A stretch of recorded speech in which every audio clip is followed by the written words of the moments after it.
Alrighty, on dairy farming. So this is a tangent video on dairy farming. I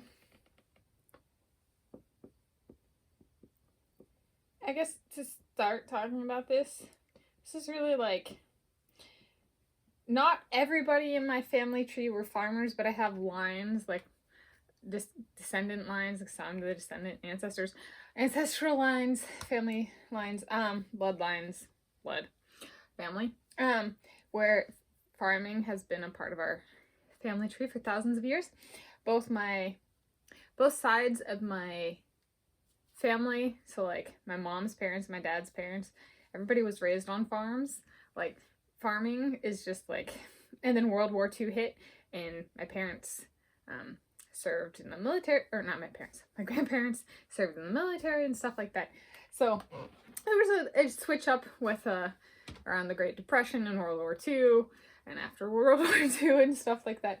But before that, farming, and a bunch of my family is still farmers. So with dairy farming specifically, this is gonna be my dad's side of the family. So this is dad's side of the family. Let's do, okay, history lesson.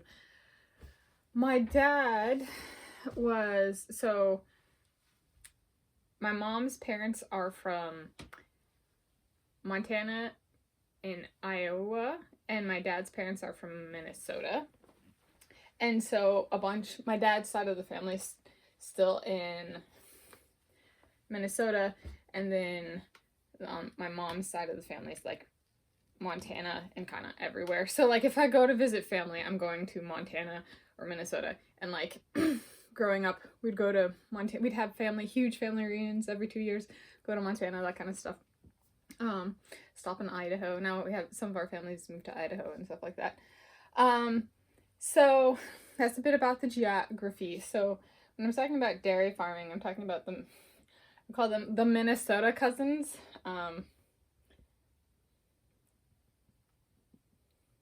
And so I've been out to dairy farm, my family's like cousins farms kind of thing, and they did dairy,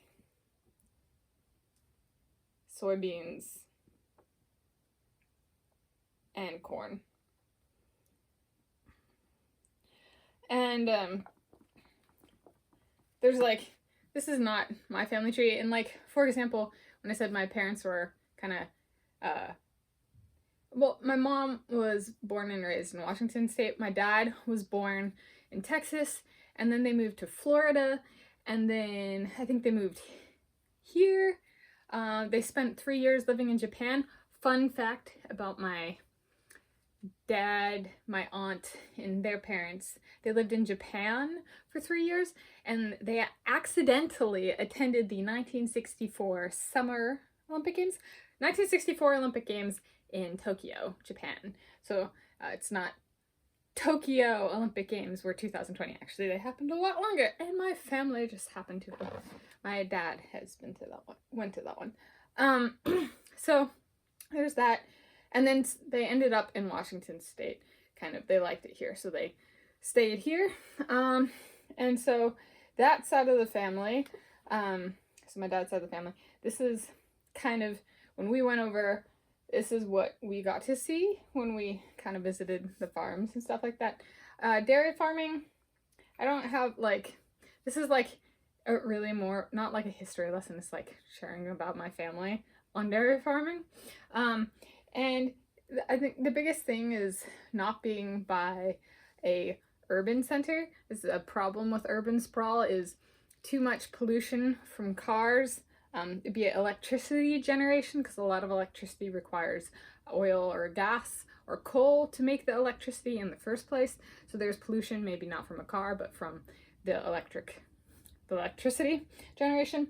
Then there's cars and vehicles and stuff like that. And some of that pollution, is, well, we're humans, we can survive it, and animals can survive it too. But urban centers have higher pollution rates, means lower air quality, stuff like that. Not great for this is the difference between dairy and soybeans. So this is cows. And there are, so it's a living animal, and these are living organisms as well, but these are plants and this is an animal. So it needs to be located away from an urban center for optimal health of the cows. And then there's actually a specific type of cow. I think they were just like called them dairy cows. And they are bred to make milk, like kind of thing. And I guess a price tag, so like I remember it got covered in the news, was one of the family members sold one of their dairy cows, and one cow was equal to, I think it was a little bit more, but 20,000 US dollars. United States dollars. So I'm not saying like if you want to be a wealthy person, open a dairy farm. I'm like, it's just there is a that was selling the cow. Right? So the cows bring in a certain amount of money a year, so this was enough that like it was a prized cow kind of thing, and eventually they let her go. It's an industry where the females are actually worth more than the males. If you like care about like gender balance. Yeah, anything else? Like it's a lot of milking cows. So I think some people live on a farm and then have cows, but they don't really do anything with them, or they just like maybe they'll milk them for milk and butter and stuff like that. Dairy farming is like purposeful maximizing dairy output. We'll put it that way. Purposeful and methodical and careful, and at least with my family, caring about the well-being of these animals, like letting them, you can get into the ethics of it, and it's kind of like, do they get a roam in a pasture or do they not, and that kind of thing. And so it gets into, but then the demand for dairy products is so high, and so it's I guess it's if one doesn't like the killing of animals, it's very different than a slaughterhouse, for example. Because the goal is to keep the dairy cows alive and well and healthy as long as they can. So that's just a really little bit about dairy farming. Because like I don't have cows. I have not ever had cows.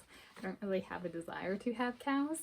I do appreciate like this thing that's part of my family tree for a long time, farming, just more generally. I think goats go back like over 2,000 years in my family tree, goat farming. Which is not actually like goat farming, it's like specifically goat cheese farming.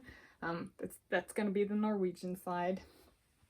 It doesn't mean every generation has done it, but like that's something that goes actually back that far. It's just, yeah, so farming in the family tree is, well, I was raised and farming was normal like that, so, because it's just kind of like a consistent thing across both sides of my family tree and for a long ways back. And all my grandparents were raised on farms, so yeah.